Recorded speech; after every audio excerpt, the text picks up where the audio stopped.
नमस्कार दोस्तों, welcome back to my Hindi channel. और अब वक्त हो चला है एक कलेक्टिव रीडिंग का, तो पता लगाते हैं सोर्स हमसे क्या कहना चाहते हैं। तो दोस्तों, इस पर्टिकुलर रीडिंग का जो थीम कार्ड है वो है द लवर्स, ठीक है। और उसके बाद आए हैं कुछ कार्ड्स,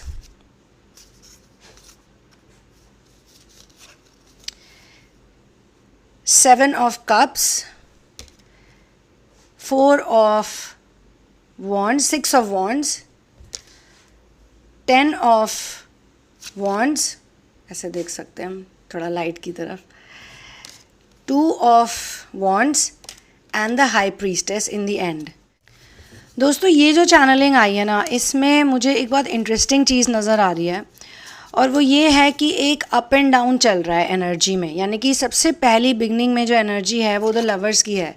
शुरुआत में ऐसा दिखाया गया है कि सब कुछ परफेक्ट है।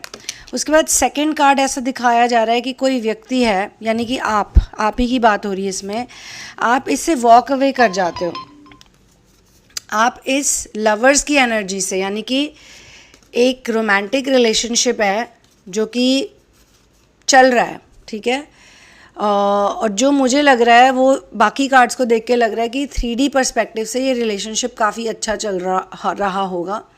लेकिन हो सकता है कि जब से आपकी कुंडलिनी अवेकन हुई, राइजिंग हुई आपकी, तब से आपको ये रिलेशनशिप बहुत ज़्यादा चुभने लगा है, ठीक है। लाइट की थोड़ी इस वक्त, हाँ अब ठीक है। तो ये रिलेशनशिप आपको थोड़ा सा चुभने लगा है, और चुभने लगा था। आप इस रिलेशनशिप में खुश नहीं थे, आप ही थे जिसने वॉक अवे किया था। हो सकता है कुछ लोग मुझे ऐसा कहें कि नहीं, हमने तो वॉक अवे नहीं किया था, उस व्यक्ति ने वॉक अवे किया था। तो इसका मतलब ये भी हो सकता है कि वो रिलेशनशिप सिर्फ 3D लेवल पे परफेक्ट था, 5D लेवल पे या आगे के लेवल पे, ऊपर के लेवल पे वो बिल्कुल भी परफेक्ट नहीं था। परफेक्ट रिलेशनशिप तो वैसे भी नहीं होते। कहने का मतलब ये कि आप सिर्फ दिखावे के तौर पे और शो ऑफ के तौर पे, दुनियादारी के नाम पे वो रिलेशनशिप अच्छा था, लेकिन और किसी भी एंगल से वो रिलेशनशिप अच्छा नहीं था। अब समझने की बात ये है दोस्तों कि इस कार्ड के जो इमीडिएटली बाद का कार्ड है वो आता है 6 ऑफ वॉन्ड्स। यानी कि एक ऐसी एनर्जी दिखाई जाती है, एक विजेता एनर्जी, एक ऐसा व्यक्ति जो अपने चैलेंजेस से, अपनी मुसीबतों से, अपनी डार्क नाइट से निकल गया है। क्योंकि इस कार्ड का मतलब ये नहीं कि आप खुशी खुशी बाहर गए हो रिलेशनशिप में। इसीलिए मैंने कहा वो रिलेशनशिप अच्छा नहीं था। वो एक टॉक्सिक रिलेशनशिप हो सकता है, या उसमें बहुत ज़्यादा लस्ट की भावना हो सकती है जिससे आपको तकलीफ़ हो रही हो, या मटीरियलिस्टिक डिमांड्स बहुत हो सकती हैं। इतनी सारी चीज़ें जो कि आपको हमेशा 3D अर्थ की या 3D लाइफ की याद दिलाता था। ये चैलेंज और ये चुनौती बहुत सारे ऐसे लोगों को झेलनी पड़ती है जिनका असेंशन हो जाता है। और ऐसा भी हो सकता है कि कोई रिलेशनशिप नहीं था, मतलब कि रिलेशनशिप तो सभी होते हैं दोस्तों, लेकिन किसी की नज़र में रिलेशनशिप भी एक मैरिज की तरह ही होता है। ये भी हो सकता है कि एक मैरिज सिचुएशन रही हो सकता है कि आपकी 3D मैरिज तो बहुत अच्छी दिखती हो दुनिया की नज़र में, लेकिन आप उसमें बहुत ज़्यादा परेशान, हैरान, प्रताड़ित, अजीब सी एनर्जी थी आपकी, तो आप उससे निकल गए। आपकी चेंज ऑफ लाइफस्टाइल हुई और आप निकल गए, ठीक है। उसके बाद का जो समय था, आपने फिर एक जीत हासिल करी, आप आगे बढ़े हो रिलेशनशिप से निकल के, आप अपने आप को सेटल किया, संभाला जैसे तैसे, और बहुत अच्छे से संभाला है। मतलब कि आपको काफ़ी लोगों ने अप्रिशिएट भी किया, काफ़ी सारे लोगों ने आपको अप्रिशिएट किया, काफ़ी सारे लोगों ने आपकी प्रशंसा करी, और बहुत सारे लोगों के लिए आप एक इंस्पिरेशन बन गए कि वाओ देखो, इंडिपेंडेंट होके इस व्यक्ति ने क्या ज़िंदगी जी है, क्या मतलब साहस दिखाया है। तो आपको सक्सेस भी मिली, मतलब जैसे ही आप उस इमोशनल स्टेट से निकले। अच्छा, ये एक और चीज़ भी हो सकती है इसमें, हो सकता है अपने परिवारजनों से अलग हो गए हों, हो सकता है आपने कोई बहुत बड़ा डिसीजन लिया और लाइफ में जिसमें आपको इंडिपेंडेंटली कुछ करना पड़ा, क्योंकि इसमें आप अकेले हैं इमोशनली, और आपको दुख तो है, पछतावा तो है। तो ऐसा भी हो सकता है कि उन्होंने आप पे वॉकआउट किया हो, पहले उन्होंने किसी और तरीके से किया हो, शायद इमोशनली किया हो या मेंटली किया हो, और फिर आपने बाद में फिजिकली वॉकआउट कर दिया। ये हो सकता है कि उन्होंने वॉकआउट किया बट दुनिया की नज़र में वॉकआउट नहीं किया, दुनिया की नज़र में ऐसे ही दिखाया कि हाँ सब कुछ सही है, बहुत अच्छा है, ये है वो है, लेकिन आपसे वो दिखावा ज़्यादा दिन हुआ नहीं, तो आपने बोला मैं दिखावा नहीं कर सकता या कर सकती, तो आप खुशी खुशी वॉकआउट हो गए। मतलब खुशी खुशी एज इन, और क्या ऑप्शन था वैसे। तो आपको लगा कि अपनी ज़िंदगी खुद अब मैंने बितानी है, तो मैं अपना सर ऊंचा करके ही बिताऊंगा या बिताऊंगी, तो वो आपने बहुत अच्छे से करके दिखाया। लेकिन कुछ समय के बाद आपको तकलीफ़ होने लगी फिर से, यानी कि फिर से आपके रास्ते में ऑब्स्ट्रक्शंस आए, बाधाएं आई।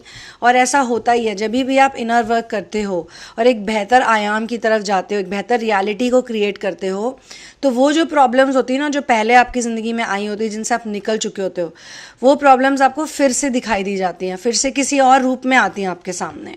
और कई बार ऐसा होता है कि पिछली बार शायद इतनी स्ट्रांगली ना आई हो जितनी स्ट्रांगली इस बार आई हो, किसी ना किसी रूप में वो चैलेंज या वो मुसीबत या वो ऑपोजिशन आपको दिखाई दी जाती है। ये 2-3 बार होता है, कई दफ़े ऐसा होता है कि एक बार नहीं होता, कई दफ़े होता है। पहली बार होगा आप उससे निकल जाओगे, दूसरी बार होगा, 3 बार तो मिनिमम होता है, 3 बार मिनिमम होता है। और तीसरी बार ऐसा लगता है कि इस बार सबसे ज़्यादा मतलब चैलेंजिंग रहा। लेकिन आप अगर निकल जाते हो चैलेंजेस से, तो उसके बाद वो दोबारा चीज़ नहीं आती, क्योंकि उसके बाद आपकी रियलिटी जो है वो स्विच मार जाती है, आप दूसरी रियलिटी में पहुंच जाते हो। अब आप मुझसे पूछोगे कि यार ये कैसे पॉसिबल है, मैं तो अभी भी उन लोगों को अपने आसपास देख रहा हूँ या देख रही हूँ, अभी भी वो लोग मुझे उनकी शक्लें दिखाई देती हैं, या अभी भी मेरी कभी ना कभी उनसे हाय हेलो हो जाती है, कभी ना कभी मेरी उनसे बात हो जाती है, आप इस तरह की चीज़ें बोलते हो। लेकिन अब आप खुद देखो ना कि क्या आप पहले की तरह उनसे जुड़े हुए हो, क्या आप उतना समय उनके साथ बिता पा रहे हो, क्या आप उनकी बातें सुन के इतने एक्साइटेड होते हो जितने पहले होते थे, या क्या आपको इमोशनली ज़्यादा फ़र्क पड़ता है उनसे, क्या उनकी ज़िंदगी आपके बिना चल रही है और क्या आपकी ज़िंदगी उनके बिना चल रही है। तो ऐसा ज़रूरी नहीं है कि वो आपको दिखाई नहीं देंगे, वो आपको दिखाई दे सकते हैं, वो कभी कभी आपके सामने हो सकते हैं। You all are not on the same earth with them. ये मैसेज आया था एक और चैनलिंग में, लेकिन इसके साथ भी रेजोनेट होता है। You are not on the same earth with them even though you can see them. तो आप उनको देख सकते हो, कई लोगों को आप ऑनलाइन देख सकते हो सकता है कि अब आपकी और उनकी ज़िंदगी इतनी बदल चुकी है कि फ़िज़िकली तो आप उन्हें देखना खुद ही नहीं चाहते।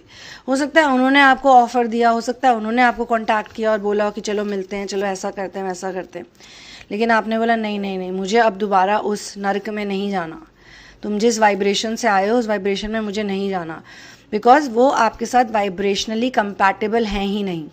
तो किसी किसी केस में यह हो सकता है, जैसे कि कोई बहुत क्लोज कनेक्शन रहे हो, आपके बहुत क्लोज मित्र रहे हो, बहुत क्लोज फैमिली मेम्बर्स रहे हो, और या फिर हस्बैंड वाइफ का हो, जैसे कि आपके हस्बैंड या वाइफ एक्स का कोई रिलेशनशिप था जिसमें पहले आप एक ही छत के नीचे रह रहे थे, लेकिन अब वो कहीं शिफ्ट हो चुके हैं, किसी दूसरी कंट्री में उनको भेज दिया है, तो वो दूसरे वर्ल्ड में जा चुके हैं। और कई दफ़े ऐसा भी होता है कि चाहते हुए भी वो आपके पास नहीं आ सकते, कोई ना कोई शिफ्ट या तो उन्होंने शिफ्ट कर लिया, क्योंकि आपकी एनर्जी ऐसी थी, आप एनर्जेटिकली इतने स्ट्रांग हो कि वो खुद भी आपके घेरे में नहीं रह सकते, तो या तो उन्होंने शिफ्ट कर लिया खुद ही या आपने कर लिया।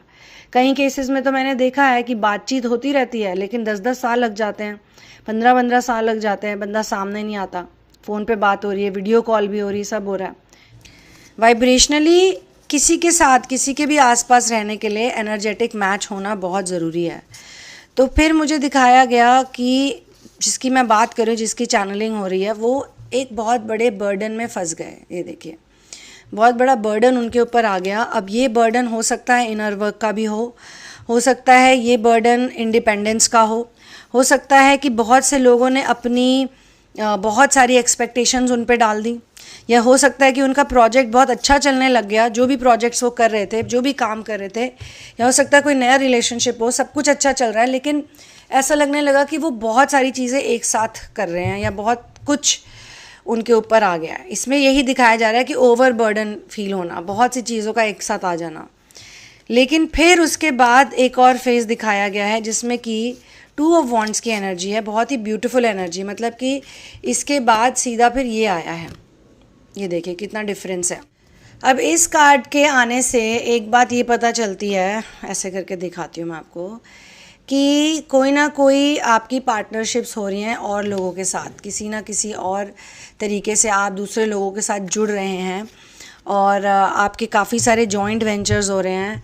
आपको इसको 2-3 तरीक़ों से देखा जा सकता है, या तो आपका वर्क वाइज बहुत सारे जॉइंट वेंचर्स हो रहे हैं, आपके काफ़ी सारे ड्रीम पूरे हों। लेकिन इनर वर्क में मैंने ऐसा नोटिस किया है कि काम को इंसान इतना इम्पोर्टेंस नहीं देता। काम वही होता है जो उन्हें पसंद होता है, जिसे वो प्यार करते हैं, जिसे वो इंजॉय करते हैं। बाकी जो गाड़ी है वो उनकी राम भरोसे ही चलती है, और ना ही उनको कोई पैसों का इतना ज़्यादा भूत होता है। जैसे कि कबीर जी ने बहुत अच्छा कहा है, साईं इतना दीजिए जामे कुटुंब समाए, मैं भी भूखा ना रहूं साधु ना भूखा जाए। तो इतना दीजिए कि जिसमें मेरा घर चल जाए। अगर मैं सेवा करता हूँ किसी साधु की, कोई मेरे घर आ जाए, साधु का मतलब ही सेवा है, तो वो सेवा करने में मुझे दिक्कत ना आए कभी भी। और अगर मान लीजिए आप इंडिपेंडेंटली सब कुछ कर रहे हैं अपनी लाइफ में, एक सिंगल लाइफ भी जी रहे हैं, और हो सकता है किसी के बच्चे भी हों, कोई अपने बच्चों को भी देख रहा हो, जो भी आप कर रहे हैं, तो आपके पास कोई कमी ऐसा सच नहीं होनी चाहिए, बिकॉज आपकी ज़्यादा डिमांड्स ही नहीं है। आपने अपनी डिमांड्स इतनी बनाई नहीं कि आपको लगे कि यार मुझे बहुत ज़्यादा कमी हो रही है, ठीक है। तो ये बहुत अच्छी चीज़ इसमें आई है। और फाइनेंशियल गेन्स हैं, बहुत सारा प्रमोशंस हैं, यानी कि जब आपको किसी चीज़ की ज़रूरत नहीं है, यानी कि पैसों की आपको ज़्यादा ज़रूरत नहीं है, आपकी ज़्यादा रिक्वायरमेंट नहीं है, तो ही भगवान आपको इस लायक समझ रहे हैं कि आपको वो चीज़ों से नवाज रहे हैं ताकि आप उन पैसों का बहुत अच्छा उपयोग करो। एक दफ़े मैं किसी के साथ बैठी थी, तो उन्होंने मुझे बताया, अपने किसी बिज़नेस के बारे में बात कर रहे थे, दोनों जेंडर्स के लोगों से मेरी सिमिलर बात हुई है। तो काफ़ी अच्छी हाई वाइब्रेशनल एनर्जी उनकी भी, वो भी इनर वर्क करते हैं, अपनी दुनिया में, अपनी डायमेंशन में अलग रहते हैं, और ये सारी दुविधाओं से वो गुजरे हैं, सारे चैलेंजेस से, धोखा दिया जाना, बिट्रे किया जाना, लोगों का मूव ऑन कर जाना, उनका कन्फ्यूजन में रहना, उनका दुखी होना, कुछ समझ ना आना, लेकिन सब कुछ होते हुए भी ओवर बर्डन हो जाना। मैंने उनसे जब पूछा कि आप ये जो भी प्रोजेक्ट्स हैं ये क्यों कर रहे हैं, तो उन्होंने बड़ा अच्छा जवाब दिया कि ये प्रोजेक्ट्स करके सिर्फ मेरा घर नहीं चलता है, ये प्रोजेक्ट्स करके उन सब का भी घर चलता है जो मेरे प्रोजेक्ट से जुड़े हुए हैं। तो हर चीज़ हमेशा धन अर्जित करने के लिए या ज़्यादा अमीर बनने के लिए नहीं की जाती। कई लोगों को उससे कोई ना कोई काम मिलता है, कोई ना कोई व्यवसाय मिलता है, किसी का परिवार चलता है, तो लोगों को लगता है कि हाँ यार ये तो अच्छी बात है। फिर आते हैं सेवा वाले लोग, यानी कि जो वॉलंटियर कर रहे हैं, जो अपने पैसों को मिशन वर्क में डालते हैं, तो उनके साथ भी ये होता है कि उनके साथ कोई ना कोई नंबर ऑफ़ पीपल जुड़े हुए होते हैं, पीपल या बीइंग्स या जो भी उनका कॉज होता है, तो वो उसको बीच में नहीं छोड़ सकते। तो उनको कई दफ़े ऐसी फीलिंग आती कि वो ओवर बर्डन हो गए हैं। तो इस ओवर बर्डन की फीलिंग से भी निकलना बहुत ज़रूरी है। अगर आप अपने इनर वर्क में आगे आना चाहते हैं ना, तो आपको मालिक पे, यानी कि अपने बिग बॉस पे, जो आपके सच्चे बिग बॉस हैं, उन पे सब कुछ छोड़ना पड़ेगा।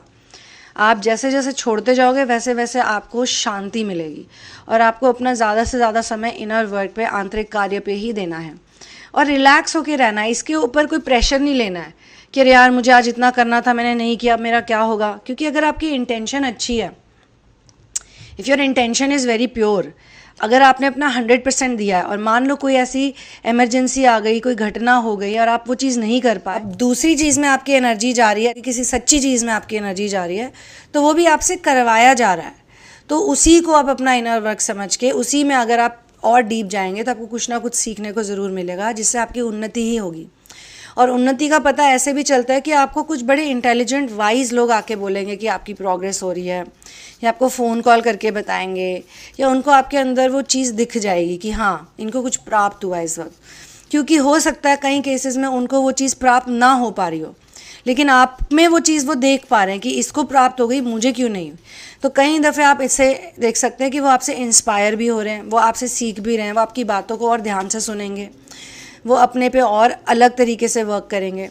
ठीक है, हो सकता है वो अपनी डिज़ायर्स को त्याग देंगे सिर्फ आपको देख के ही, क्योंकि उन्हें लगेगा यार इसकी तो कोई डिज़ायर ही नहीं है। हो सकता है इसके ऊपर मेरे से भी ज़्यादा बर्डन है, मेरे से भी ज़्यादा रिस्पॉन्सिबिलिटीज़ हैं, पर ये इंसान देखो कैसे हंसता गाता आ रहा है। तो आपको देख के उनको इंस्पिरेशन मिलेगी, बिकॉज इस कार्ड के हिसाब से भी मुझे बताया जा रहा है कि आपकी जो फाइनेंशियल स्टेट है वो तो बहुत ही अच्छी होएगी। और दूसरी चीज़ जो कि हर किसी में होती है, एक अंडरलाइंग इनसिक्योरिटी होती है, एक वरी होती है, वो आपकी हट जाएगी, या कहीं ना कहीं आप उस पर वर्क करोगे। यानी कि इसमें आप देख रहे हैं कि इस इंसान के हाथ में एक अर्थ है और वो बाहर की तरफ देख रहा है। तो ये जो अर्थ है एक तरीके का संसार है, लेकिन इसमें अच्छी बात यह है कि ये संसार जो है ये इसमें घुसे नहीं हुए, संसार को हाथ में ही लेके बैठे हैं अपने, और देख रहे हैं कि अब मैं आगे क्या करूं, कैसे करूं। तो ये इतने ज़्यादा अटैच भी नहीं है और ये इतने ज़्यादा डिटैच भी नहीं है, लेकिन इसका मतलब ये कि आगे तो इनकी प्रोग्रेस ही होनी। क्यों? मैं बताती हूँ क्यों इनकी प्रोग्रेस होनी है, मैं इतनी श्योर क्यों हूँ, क्योंकि आगे का जो कार्ड आया है, नेक्स्ट कार्ड जो आया है वो है, देखिए one of my favourite cards है द हाई प्रीस्टेस। तो जब भी हाई प्रीस्टेस आता है तो आप ये समझ लीजिए कि प्रोग्रेस हो रही है, क्योंकि इस व्यक्ति में यहाँ से जो कि यहाँ पे ये बैठ के सोच रहे हैं, विचार कर रहे हैं तो डिटैच्ड, पता तो बहुत कुछ है, डिज़ायर्स भी उतनी नहीं है, लेकिन कहीं ना कहीं कभी ना कभी इंसान की गरारी अटक जाती है। जैसे कि हाथी तो निकल जाता है बट उसकी पूँछ नहीं निकलती, तो ये कुछ उस तरह की सिचुएशन मुझे दिखाई जा रही। इवन दो बहुत ही अच्छा है सब कुछ, ये बहुत ही अच्छा है, ये आंतरिक कार्य से रिलेटेड है, और उसके बाद उन्हें मिलती है इसमें, जब वो डीप जाते हैं, डाइव इन करते हैं, गोते लगाते हैं एकदम अंदर पानी में जाके, डीप डाइवर्स के लिए चैनलिंग, तो उनको कुछ ऐसी चीज़ें सीखने को मिलती हैं, कुछ ऐसी विद्याएं, कुछ ऐसी सिद्धि प्राप्त हो जाती है जो कि उन पे दिखती है, उनके चेहरे में दिख जाती है, वो उनकी एनर्जी में दिखती है, और वो उनसे अब नहीं जाएगी, छीनी नहीं जाएगी। जैसे पहले क्या होता था कि उनमें आती थी एनर्जी, जैसे कि ये कार्ड है कि एनर्जी आ गई, उसका बड़ा गुणगान भी हो रहा है, उसकी बड़ी तारीफ भी हो रही है, प्रेज भी हो रही है, खुद को भी लग रहा है yes I am victorious, I have done it, लेकिन फिर वो चली गई। तो ये क्या हो गया यार? कई बार इंसान कहता है यार मुझे तो लगा था कि मैं अपने ऊपर वाले की चरण में हूँ, मैं उसकी दृष्टि में हूँ, अब मुझे कुछ और चाहिए नहीं, अब मेरा सब सही हो गया है, लेकिन फिर से वही रोना धोना, फिर से वही कलेश, फिर से वही नेगेटिव एनर्जी, फिर से वही नेगेटिव ऊर्जा। तो ये बार बार नेगेटिविटी मेरा पीछा क्यों नहीं छोड़ रही है? कभी कभी हेल्थ प्रॉब्लम्स की वजह से हो जाता है कि इतनी हेल्थ इंसान की ख़राब हो जाती है, उनको ऐसी डिजीज़ हो जाती है कि वो चाहते हुए भी कुछ नहीं कर पाते और फिर फ्रस्ट्रेटेड होते हैं। तो इस पूरे सेशन में ये दिखाया जा रहा है आपने पिछले कुछ दिनों में कुछ हासिल तो किया है, लेकिन आपने बहुत मेहनत भी करी है, और ये आपके पीछे से जुड़ा हुआ है। ऐसा नहीं कि आज अचानक से हो गया, काफ़ी समय से आप इस एक चीज़ पे वर्क कर रहे थे, आप किसी चीज़ पे वर्क कर रहे थे, कुछ सीख रहे थे, या तो पेशेंस सीख रहे थे, धैर्य सीख रहे थे, संयम सीख रहे थे, जो भी सीख रहे थे उसका जो ये निष्कर्ष निकल के आया है, from lovers to high priestess. अब देखिए ये इंटरेस्टिंग, इसलिए इसको मैं इनर वर्क चैनलिंग इसलिए भी मानती हूँ क्योंकि बिगनिंग में तो आपको द लवर्स दिख रहे हैं, ठीक है, और एंडिंग में एक सशक्त एनर्जी, एक सिंगुलर एनर्जी दिख रही है। लवर्स भी पॉजिटिव कार्ड है, ऐसी बात नहीं है, लेकिन देखो बीच के कार्डों से ही सब कुछ पता चलता है, प्रोग्रेशन में ही सब कुछ है, राइट। इसीलिए इंसान को अपनी प्रोग्रेस हमेशा देखनी चाहिए। जब भी वो इंसान दुखी होता है, टेंशन में आता है, डरता है, तो उसको हमेशा देखना चाहिए कि मैं कितना आगे आया हूँ, मैं कहाँ था पहले, आज से 10 साल पहले मैं कहाँ था, 15 साल पहले कहाँ था, 5 साल पहले मैं कहाँ था या कहाँ थी, और आज देखो। क्योंकि हाई प्रीस्टेस की सबसे बढ़िया बात होती है उसकी इंट्यूशन, और इंट्यूशन आती है 2 जगहों से, एक तो आपका सोलर प्लेक्सिस से और एक आपकी थर्ड आई चक्रा से। जब आपकी सोलर प्लेक्सिस से एनर्जी थर्ड आई चक्रा में जाने लग जाती है, तब यानी कि आपकी जब गट, आपका पेट, आपका गट जब बहुत स्ट्रांग हो जाता है, या तो आपके साथ कोई ऐसी बीमारी हुई जिसने आपको एकदम हिला दिया और आपको नर्व के चक्कर लगवाए और फिर आप एकदम से ठीक हो गए, एकदम से 2 दिन में 3 दिन में खड़े हो गए, तो आपको समझ में आया कि ओ माय गॉड, मतलब सब कुछ मेरे हाथ में ही था, जैसा मैं सोच रहा हूँ या सोच रही हूँ, मेरी सोच। तो हाई प्रीस्टेस की एनर्जी ऐसी होती है, बहुत मिस्टिकल एनर्जी होती है ये, ठीक है, और बहुत अच्छी जज होती है, बहुत स्ट्रॉन्ग इंट्यूशन होती है। ये मेल में भी हो सकती है, फीमेल में भी हो सकती है, और अपनी इंट्यूशन पे और अपनी सोच पे हाई प्रीस्टेस को बहुत ज़्यादा, मैं कह सकती हूँ बड़ी कॉन्फिडेंस के साथ वो बोलती है, वरना वो बोलती नहीं है। और शांत रहने का भी नेचर होता है, उन्हीं से ही बात करती है हाई प्रीस्टेस, जो कि जिनमें उन्हें कुछ दिखता है, कुछ विलक्षण प्रतिभा दिखती है, कोई अच्छाई दिखती है, कोई सच्चाई दिखती है, कोई प्रेम, अनकंडीशनल लव दिखता है। ऐसे हर किसी से बात नहीं करती है, अपने मन में रहती है, अपनी दुनिया में रहती है, और बहुत ही नेचुरल, बहुत ही ऑर्गेनिक होती है। और हाई प्रीस्टेस की एक अच्छी बात ये भी है कि हाई प्रीस्टेस अपने पसंदीदा लोगों की मदद करने खुद ही आ जाती है। उनको पता चल जाता है, जिसमें भी हाई प्रीस्टेस एनर्जी होती है, पता चल जाता है। और जो फेंकू होते हैं ना, जो सिर्फ सिंपैथी गेन कर रहे होते हैं, नाटक कर रहे होते हैं, अटेंशन सीकर्स होते हैं, उनको ये घास नहीं डालती। कई बार ऐसा लग सकता है कि हाई प्रीस्टेस में एम्पैथी नहीं है, कि हाई प्रीस्टेस को बिल्कुल फ़र्क ही नहीं पड़ रहा। मैंने इतनी डीप सैड बात बताई और हाई प्रीस्टेस ने कोई रिएक्शन नहीं दिया। वो इसलिए नहीं दिया क्योंकि हाई प्रीस्टेस को पता है कि आपको इस वक्त रिएक्शन देने की ज़रूरत ही नहीं है। अगर आपको रिएक्शन दिया तो आप अपने पाथ से हट जाओगे, भटक जाओगे, इसीलिए वो रिएक्शन ही नहीं दे रही है। वो चाहती है कि आप अपने तरीके से, अपने बलबूते पे कोई हल ढूंढो, जैसे कि हाई प्रीस्टेस ने खुद भी ढूंढा था, जिसके में भी ये एनर्जी, आप में अगर ये एनर्जी है तो आपने भी जो समाधान था, हल था, सोल्यूशन था, वो खुद ही ढूंढा था। आपने 10 लोगों से बात करी, कुछ नहीं हुआ, 15 से बात करी, कुछ नहीं हुआ। जब आपने अपने हिस्ट्री में जाके थोड़ी बहुत एनालिसिस करी, रिसर्च वर्क किया, रेट्रोस्पेक्शन किया, इंट्रोस्पेक्शन किया, जैसा कि मैंने कहा अपनी प्रोग्रेस को देखा कि 5 साल पहले आप कहाँ थे, 10 साल पहले आप कहाँ थे, 2 साल पहले कहाँ थे, आज कहाँ हो, तो आपके अंदर एक ग्रेटफुलनेस आ गई, ग्रैटिट्यूड आ गया, थैंक्स गिविंग आ गई।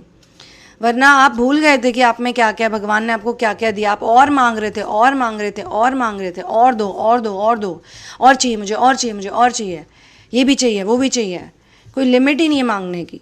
तो भगवान ने बोला ठीक है फिर, क्योंकि तुम्हारे को तो वैसे भी दिखाई दे नहीं रहा तुम्हारे पास क्या है, तो ठीक है, जो है वो मैं ले लेता हूँ या ले लेती हूँ, जिसको भी आप मानते हैं। तो फिर आपको रियलाइज़ हो कि नहीं, भगवान जी ने आपको पनिश नहीं किया। ऐसे मत सोचिए कि भगवान ने आपसे ले लिया, वो आप ही की हायर एनर्जी होती है। जब आप इनर वर्क करते हैं ना, आपकी खुद की जो हायर सेल्फ होती है, सबसे ज़्यादा तो वही काम करती है, वही सारी चीज़ों को अरेंज करती है, ऑर्गेनाइज करती है। और इसे हम कहते हैं डिवाइन ऑर्केस्ट्रेशन, बिकॉज सोर्स को, मास्टर्स को सब कुछ पता है, उनको मालूम है आपके लिए बेस्ट चीज़ क्या रहेगी। आपको शायद आज नहीं पता होगा, लेकिन कालांतर में जाके, आगे जाके आपको ज़रूर पता चलेगा। You will for sure have a realization which is backed by practical reality based experience. मतलब ऐसा नहीं कि सिर्फ किताब पढ़ ली, प्रैक्टिकल कोर्स होएगा आपका। प्रैक्टिकल कोर्स के बिना कोई नहीं सीखता यहाँ पे, ठीक है। तो ये चीज़ है। अब इसमें मुझे जो दिखाया जा रहा है लवर्स विद इंडिविजुअलिटी लास्ट में, उससे एक चीज़ ये बड़ी क्लियर होती है कि आपकी जो है वाइब्रेशन वो बहुत ज़्यादा शिफ्ट हो चुकी है, चेंज हो चुकी है। सो ऐसे बहुत से लोग होंगे जो आपके पहले तो हमेशा आसपास रहते थे, या मान लो अगर आसपास नहीं भी रहते थे फिजिकली, तो एनर्जेटिकली उनका आप पे बहुत प्रभाव था। यानी कि आप उनका बहुत सोचते थे, आप उनकी बहुत केयर करते थे, आपको उनकी वैलिडेशन, उनका प्रेम, उनकी अप्रिसिएशन, आप चाहते थे वो आपसे मिलें, आपको देखें, आपका ध्यान रखें, आपको फ़ोन करें, आपसे बात करें, जो भी इस तरह की चीज़ें। तो हो सकता है आप उनके टच में रहते थे। बट पिछले बीते कुछ दिनों में ऐसा हुआ है कि आपका ना बिल्कुल ही भरोसा हट चुका है। कई लोगों के ट्रू फेसेस आपको नज़र आ रहे हैं, और कई जगह पे आपको ऐसा भी लग रहा है कि इनको खुद अभी हीलिंग की बहुत ज़रूरत है, इन्हें भी आंतरिक कार्य करने की ज़रूरत है। तो अगर मैं भी इनके आगे पीछे ऐसे ही मंडराता रहा या मंडराती रही, तो वो इनके लिए अच्छा नहीं होगा, क्योंकि आपके अंदर ऐसी एनर्जी, ऐसी डिवाइन एनर्जी आ चुकी है कि आप बहुत डिटैच हो चुके हो, आपको अटैचमेंट फील ही नहीं हो रही है। और आपके टेस्ट भी ले रहे हैं भगवान। आपके पास ऐसे लोग होंगे जो कि मान लो 10 जगह जाते हैं, जैसे कि अपने बॉस के पास जाते हैं, उनके 4-5 अच्छे फ्रेंड्स हैं, अपनी फैमिली से बात करते हैं, वो सबके सामने नॉर्मल रहते हैं। लेकिन जैसे ही वो आपको देखते हैं ना, तो वो आपके ऊपर अपना कोई स्ट्रेस, अपना कोई व्यक्तिगत स्ट्रेस, ये लोग ऐसा बिल्कुल भी नहीं सोचते कि आपके ऊपर कितनी लाइबिलिटीज़ हैं, आपके ऊपर कितनी रिस्पॉन्सिबिलिटीज़ हैं। कहने को तो वो आपको आपका फ्रेंड बोल रहे हैं, आपका फ्रेंड, शुभचिंतक, मित्र, इवन रिलेशनशिप भी हो सकता है किसी के साथ। तो आपको बार बार वो यूज़ करते हैं, आपकी एनर्जी सक आउट करते हैं, और जब आपसे उनको एनर्जी नहीं मिलती ना, तो आपको कोई ऐसी बात बताते हैं जो कि बहुत ही डिप्रेसिंग होती है, बहुत ही दुख भरी होती है, ऐसा लगता है। और ये उनकी पुरानी आदत है, ये वो करते ही जा रहे हैं। तो अगर उनके साथ अब असलियत में भी कुछ हो रहा होगा ना, तो ये भेड़िए वाली कहानी इन पे सूट करती है, क्योंकि इन्होंने आपको इतना ज़्यादा टॉर्चर दिया है, या सिंपैथी गेन करने के बहाने बार बार आपके पास आना, अब मेरे साथ ये हो गया, अब मैं ऐसा कर दूंगा, अब मैं वैसा कर दूंगा, अब मैं ये कर दूंगी, अब मैं वो कर दूंगा, कर दूंगी, व्हाटएवर।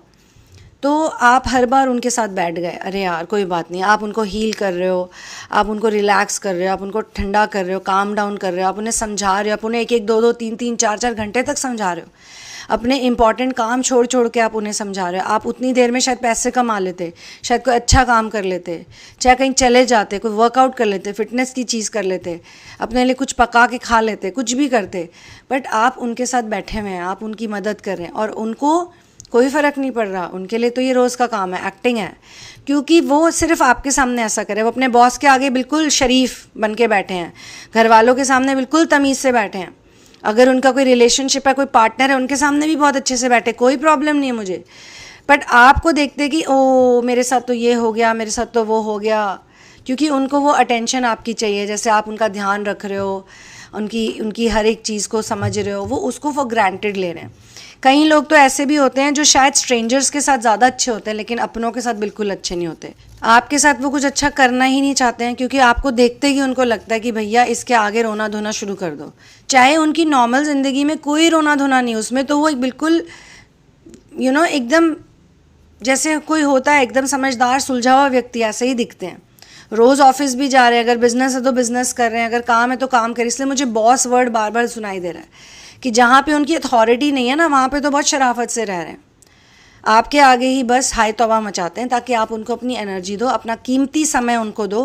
उनके पास तो कुछ है नहीं, उनको तो टाइम पास करना है। हो सकता है उनकी इनकम फिक्स्ड है, या हो सकता है उनकी जॉब ऐसी, बिजनेस ऐसे कि उनको पता है कि बिना ज़्यादा करे भी इतना तो आना ही है। आपके साथ डायरेक्टली भी बुरा नहीं करते हैं, पर आपको आपका जो सेंसिटिव नेचर है उसके बारे में जानते हैं। लेकिन पिछले कुछ दिनों में उनको भी कुछ पता चला है, उनको भी कोई ना कोई रहस्यमयी बात ऐसी पता चली है कि इतने दिनों तक तो वो मजाक बना रहे थे आपकी एनर्जीज़ का, आपकी साइकिक एबिलिटीज़ का, आपकी पावर्स का, या जो भी आपके अंदर उनको दिखता था। उनको लग रहा था ठीक है कोई बात नहीं। लेकिन अब उनके साथ कुछ ऐसा घटित हुआ है या कुछ ऐसा घट रहा है, जब कुछ घटना घटती तभी इंसान की आंखें खुलती हैं। कोई ऐसे भी लोग हैं जो बहुत सालों से आपको तंग कर रहे थे, बहुत सालों से, जानते हुए भी कि आप इमोशनल हो, आप प्यार के भूखे हो, आपका नेचर बहुत अच्छा है, आप लविंग हो, काइंड हो सकता है आप में कमियां भी हों, कौन कहता है कमियां नहीं होती, लेकिन आपको गैस लाइट करना, आपको मैनिपुलेट करना, आपके साथ माइंड गेम्स खेलना, अपने हिसाब से आपको हवा पे चढ़ाना, चने के झाड़ पे चढ़ाना, जब उनको ज़रूरत है तो आपको ऊपर इतना ऊपर बिठा देना स्टैचू बना के, स्टैचू ऑफ लिबर्टी। और जब उनका कोई मतलब पूरा नहीं हो रहा है, मान लो आपको बहुत ज़्यादा इमोशनल नीड है, आप उनके पास जाते हैं, आपने मान लो 10 बार उन्हें समझाया और एक बार आपको उनसे कुछ सुनना है, कुछ जानना है, आप उनके पास चले गए तो उन्होंने आपको लताड़ दिया, आपको भगा दिया, या आपको ऐसा कह दिया कि मैं क्यों करूं, मैं ऐसा नहीं कर सकता या कर सकती, मेरे कुछ रीज़न्स हैं। तो आपको लगा अरे वाह, मैंने तो अपना जीवन दे दिया इन लोगों को, अपना इतना कीमती समय दिया, हर तरह से इनका साथ निभाया तन मन धन से, और आज मुझे छोटी सी कोई ज़रूरत पड़ गई या मैं किसी मुसीबत में आ गई तो ये भाग खड़े हुए, और वो भी अपने कन्वीनियंस के हिसाब से, ऐसा भी नहीं कि इनको कोई प्रॉब्लम है वाकई में। तो बहुत सी चीज़ें ऐसी आपकी हुई हैं।